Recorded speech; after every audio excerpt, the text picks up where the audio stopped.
Hey, good morning, my dear friends and students. I'm Sadhna and all of you enjoying mathematics and science with me. नेहमी enjoy करता maths आणि science linear equation into variables हा lesson आपण start केलेला आहे. Practice set 5.1 आपला अगदी छानपैकी क्लिअर झालेला आहे. आता आपण बघणार आहोत तुमचा प्रॅक्टिस सेट 5.2 की जो वर्ड प्रॉब्लेम वरती डिपेंड आहे. मग आता हे जे वर्ड प्रॉब्लेम आहे तो तुम्हाला पेपरला 4 मार्क्स साठी क्वेश्चन्स विचारले जाणार आहे. फक्त 9th स्टँडर्ड मध्ये नाही 10th स्टँडर्डला सुद्धा ऍज इट इज अशी उदाहरण आहे.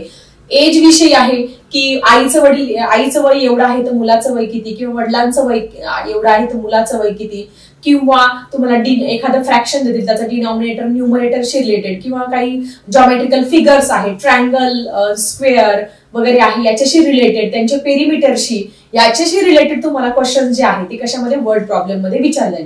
मग आता अशा पद्धतीचे जे वर्ड प्रॉब्लेम्स आहेत ते सॉल्व्ह करताना काय काळजी घ्यायची आहे. सगळ्यात पहिली तो जो वर्ड प्रॉब्लेम आहे तुम्ही व्यवस्थित काय करायचं, छानपैकी रीड करायचा आहे, त्याचा अर्थ समजून घ्यायचा आहे आणि त्यानंतर त्याच्यानुसार इक्वेशन तयारची, इक्वेशन नंबर 1, इक्वेशन नंबर 2 आणि त्या इक्वेशन नंबर 1 आणि 2 सोबत तुम्ही 2 कृती करायच्या. कोणत्या? एक तर इलिमिनेशन मेथड करा किंवा सबस्टिट्यूशन मेथड करा. कोणत्याही पद्धतीने तुम्ही हे एक्झाम्पल सॉल्व्ह करू शकता. तर तुमचा प्रॅक्टिस सेट 5.2 आहे आणि याच्यामधलं हे फर्स्ट एक्झाम्पल आहे. एक्झाम्पल तुमच्या समोर आहे. काय आहे example? And envelope there are some 5 rupees note and 10 rupees note. Okay, एक एनव्हलप आहे. एनव्हलप म्हणजे तुम्हाला माहिती ना अशा पद्धतीचं एनव्हलप असतं. हे आहे तुमचं एनव्हलप आहे. याच्यामध्ये काय आहे, तुमच्या काही 5 रुपयाच्या नोटा आहे आणि काय आहे तुमच्या काही 10 रुपयाच्या नोटा आहे. किती? 5 आणि 10 रुपयाच्या नोटा आहे.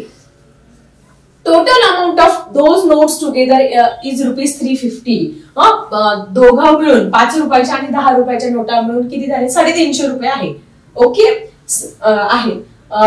Then the number of 5 rupees notes are less by 10 than the twice the number of 10 rupees notes. आता हे वाचल्यात थोडं कन्फ्युजन होईल. अरे हे काय दिलेले त्यांनी की 5 रुपयाच्या नोटा 10 रुपयाच्या नोटापेक्षा असं काहीतरी कंडिशन दिलेली आहे. ओके, ती तुम्हाला नंतर समजावून सांगते. Then find the number of 5 rupees and 10 rupees note. 5 रुपयाचे किती नोट आहे आणि 10 रुपयाचे किती नोट आहे तुम्हाला शोधायचं आहे.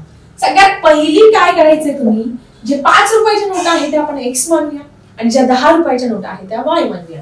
लेट सगळ्यात पहिली काय करायचं लक्षात आलं? Let the 5 rupees notes are equal to x and let the 10 rupees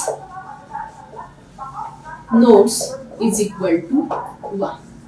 5 रुपयाच्या एक्स मांडल्या, 10 रुपयाच्या वाय मांडल्या. काय म्हणतात पुढे?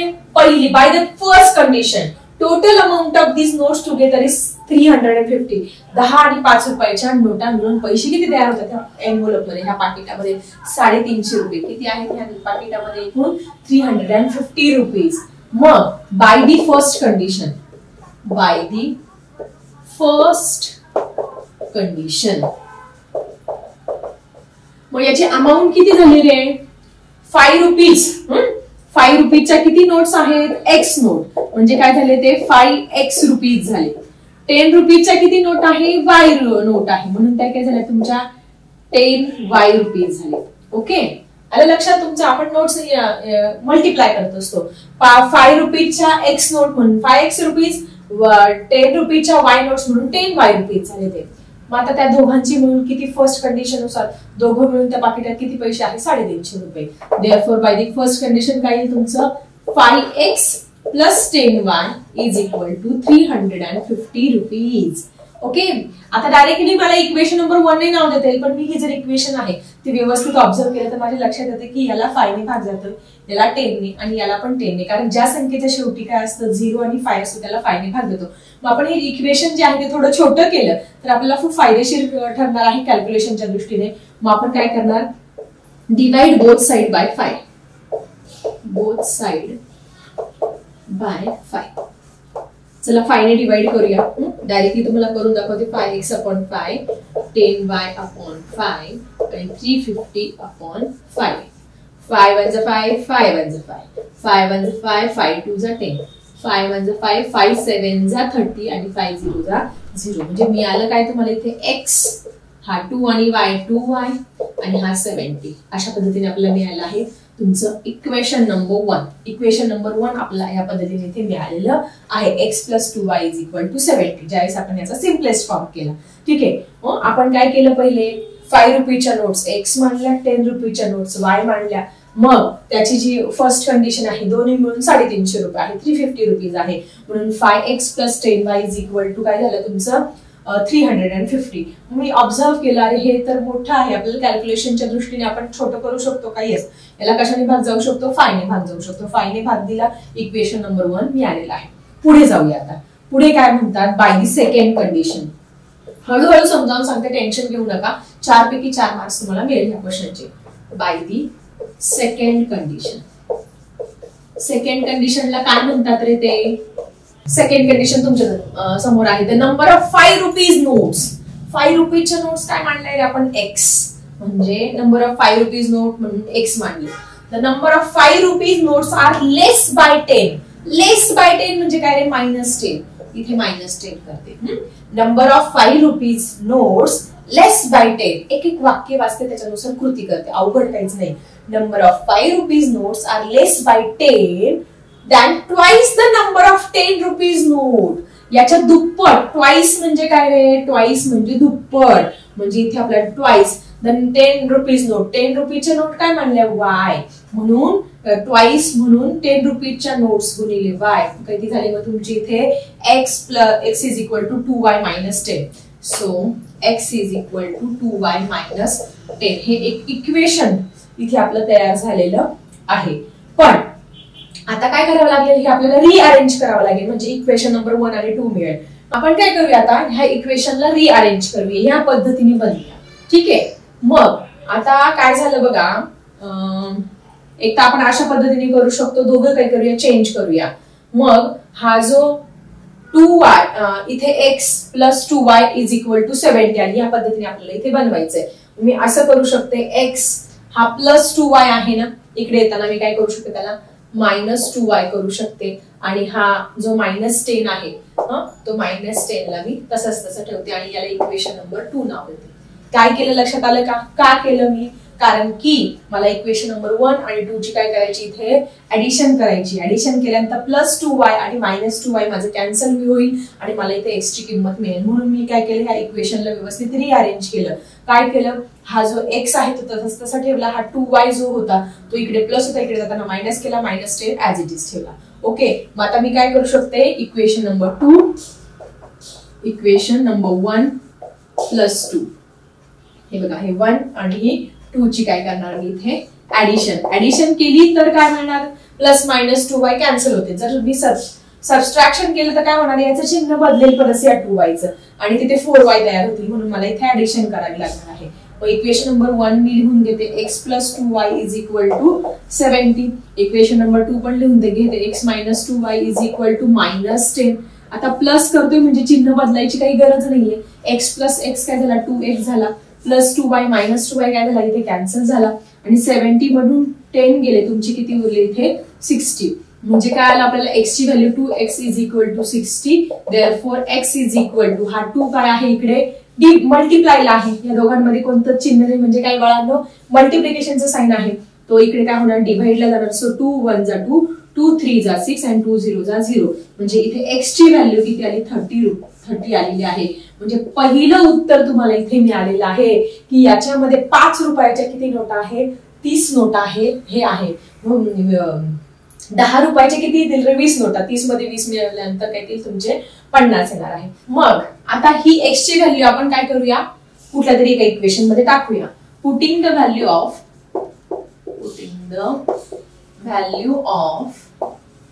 x in equation number 1. Equation number 1 मध्ये टाकूया. इक्वेशन नंबर 1 काय आहे तुमचं? हे बघा इथे, x + 2y = 70. याच्यामध्ये जर आपण x ची व्हॅल्यू 30 टाकली तर आपल्याला y ची व्हॅल्यू बरोबर 20 मिळणारच आहे. सो x ची व्हॅल्यू आपण काय केली? या x च्या ऐवजी 30 टाकली. +2y = 70. देअरफॉर 2y = काय तुमचं? हा +30. इकडे जाताना काय होईल तुमचा? -30 होणार आहे. ओके. देअरफॉर 2y = 70 मधून 30 गेले, तुमची किती उरले? 40 उरले. आणि मग आपण y ची व्हॅल्यू कशी काढणार आहे?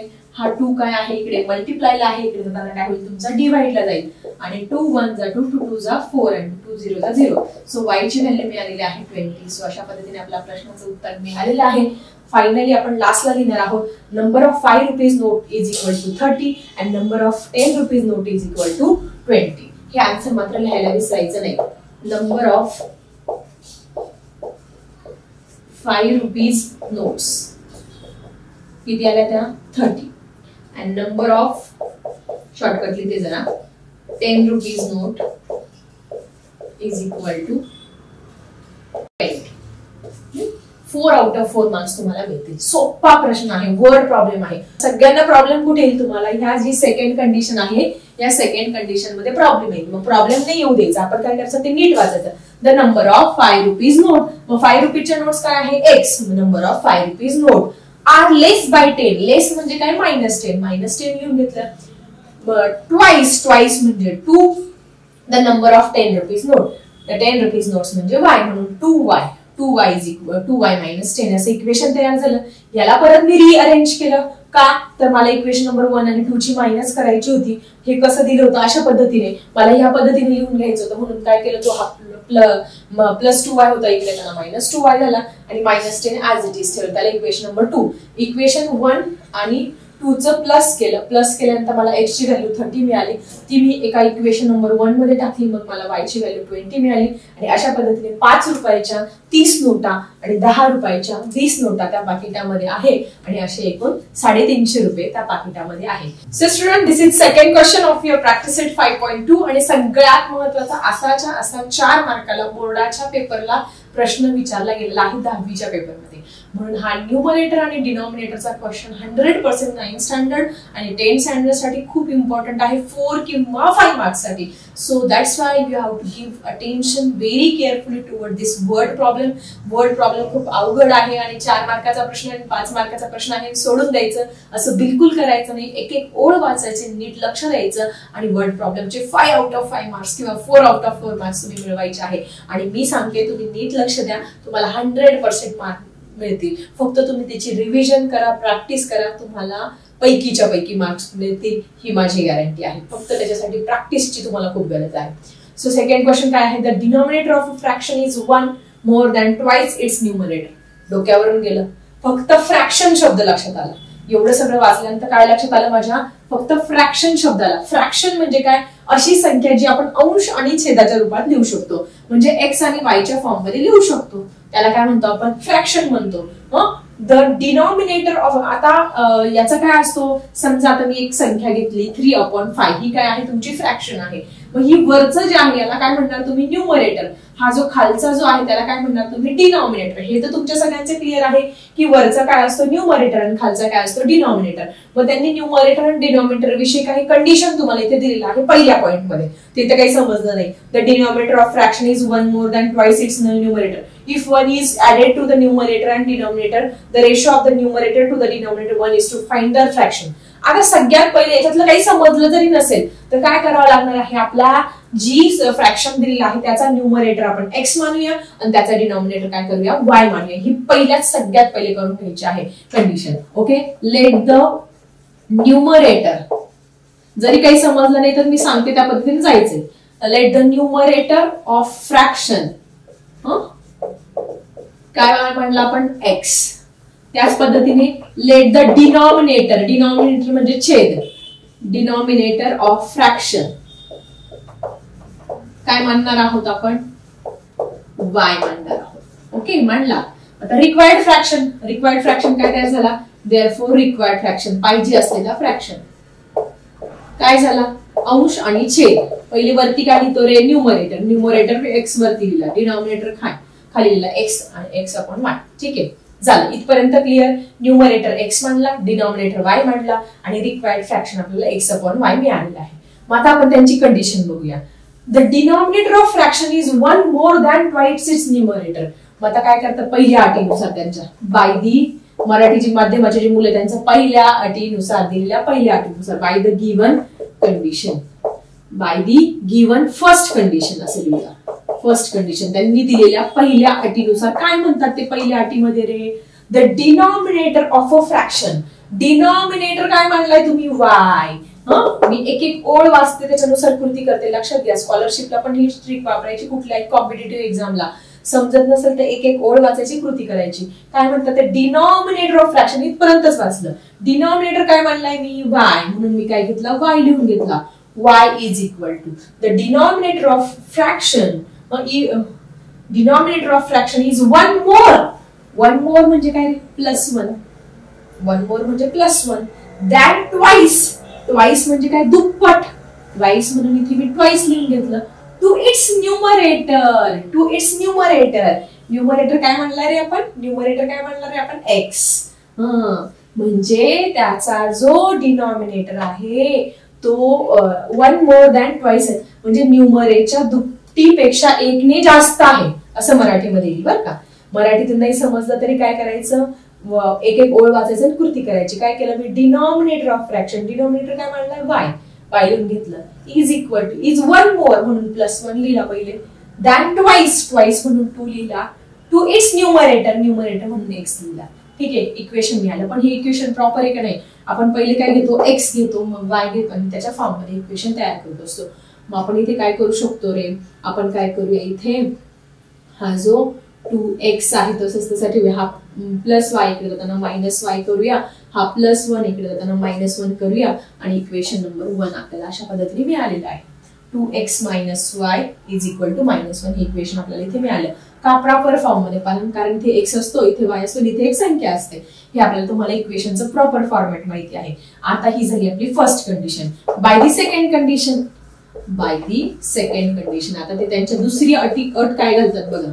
त्यांची दुसरी अट काय आहे ती आपण समजून घेऊया. पहिली अट, पहिलं काय केलं, numerator x, denominator y, required fraction x upon y. पहिल्या कंडिशन नुसार की जो तुमचा डिनॉमिनेटर आहे it is more than 1 to twice of its numerator. याच्यानुसार इक्वेशन तयार करून घेतलं, ते रिअरेंज केलं. आता आपण जातो आहे सेकंड कंडिशन कडे. हळूहळू समजावून सांगते.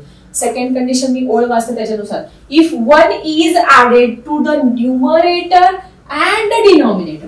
एक ऍड करायचंय कशामध्ये, न्यूमरेटर मध्ये पण आणि डिनॉमिनेटर मध्ये पण. न्यूमरेटर काय आहे तुमचा x, त्याच्यामध्ये ऍड करायला लावला 1. त्यानंतर डिनॉमिनेटर काय आहे तुमचा y, त्याच्यामध्ये पण परत ऍड करायला लावला 1. त्यांनी सांगितल्यानुसार आपण कृती करतोय. If 1 is added to the numerator मध्ये 1 ऍड केला, डिनॉमिनेटर मध्ये पण 1 ऍड केला, the ratio of the numerator to the denominator. आता न्यूमरेटरचा आणि डिनॉमिनेटरचा रेशो काय तयार झाला तुमचा, 1:2. काय तयार झाला, 1:2 तयार झाला आहे. आणि त्याच्यावरून तुम्हाला तो फ्रॅक्शन कोणता आहे तो इथे शोधायचा आहे. आता हे असं मिळाल्यानंतर तुम्हाला क्रॉस मल्टिप्लाय करून इक्वेशन तयार करायचं हे काही सांगण्याची गरज नाहीये. मग आता आपण काय करणार, क्रॉस मल्टिप्लाय. हा 2 याच्या पुढे नेऊन ठेवणार x+1 आणि हा जो 1 आहे याच्या पुढे नेऊन ठेवणार y+1 आणि क्रॉस मल्टिप्लाय करणार. क्रॉस मल्टिप्लाय कसं करणार बघा, 2 into x 2x 2 into 1 2 sorry 2 into 1 2 2 1 जा 2 झाले इथे बघा. 2 into x 2 plus sign as it is 2 1 जा 2 पुढे इक्वलचं sign. 1 into y 1y 1 into 1 1. ठीक आहे. त्यानंतर आपण संख्या एका बाजूला अक्षर एका बाजूला करूया. मग 2x हा 1y आहे प्लस 1y इकडे जाताना -1y केलं.